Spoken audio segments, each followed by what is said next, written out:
দেখতে পাচ্ছেন সব উপকরণ দিয়ে বাড়ছে শিলনোড়াতে। কি দিছো কও?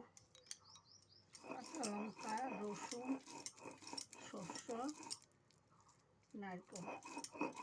কাঁচা লঙ্কা, রসুন কয় কোয়া দিছো? 2-3 কোয়া। রসুন 2-3 কোয়া, সরিষা, নারিকেল, এখন দিচ্ছে ভাত কেরালার গুটি আর মাংসগুলি দিয়ে দিয়েছে। নারকেলটাও পেস্ট করবা? না, নারকেলটা গোটা থাকবো। নারকেলটা এরকমই থাকবে, পেস্ট করবে না। এগুলি হবে তারপরে বানাবে। আমি শর্ট ভিডিও বানিয়ে দিচ্ছি, যেহেতু আমি স্কিপ করতে পারি না তার জন্য দিচ্ছি শর্ট করে। আপনাদেরকে উপকরণগুলি দেখে ভালো লাগলে বলবেন, আপনারা বাড়িতে এইভাবে বানিয়ে খাবেন। শিলনোড়াত বাটলে টেস্ট আলাদা হয়, তার জন্য শিলনোড়াত করছে।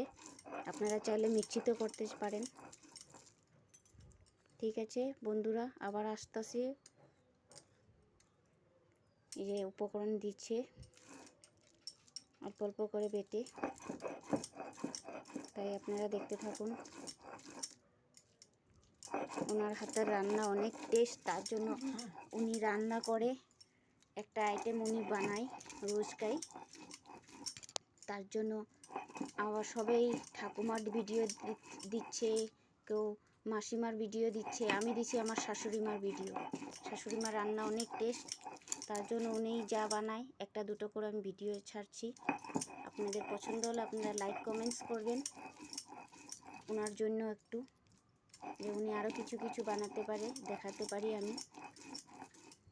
রাজমা দেখাও। উনি আজকে রাজমাও বানিয়েছেন, দাঁড়ান আমি দেখাচ্ছি। উনি রেখেছেন রাজমা, তো দেখা যায় না, খালি ঝুলে দেখা যায়। এই যে রাজমার তরকারি দেখতে পাচ্ছেন, এই যে রাজমা তরকারি দেখতে পাচ্ছেন। আমি ঝুলের জন্য দেখাতে পারছি না, তার জন্য হাতাতে উঠিয়ে নিয়েছি। অনেক আইটেম বানিয়েছি, সবাই স্বাদ লাগিয়ে খাবে আজকে। দেখতে পাচ্ছেন বন্ধুরা, এই হলো রাজমার তরকারি, খুব টেস্টি হয়েছে। তিনি একটু মুখে দিয়ে বললেন, আমি বললাম যে আপনি খেয়ে রুটি দিয়ে একবার খেয়ে দেখেন কেমন হয়েছে। শিলনোড়াত করছে, বাটা হয়ে গেছে, প্রায় শেষের পথে।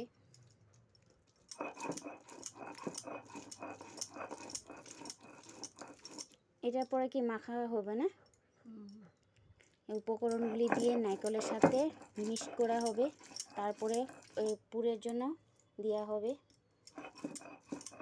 আমি চা দিয়েছি ওনাকে খাওয়ার জন্য, চা খাবে বলছে, চা দিয়েছি। এটা শেষ হয়ে চাটা খাবেন, তারপরে এইসব উপকরণ দিবেন, তারপরে আবার দেখাচ্ছি আপনাদেরকে। ততক্ষণের জন্য অল্প ছোট ব্রেক নিয়েছি।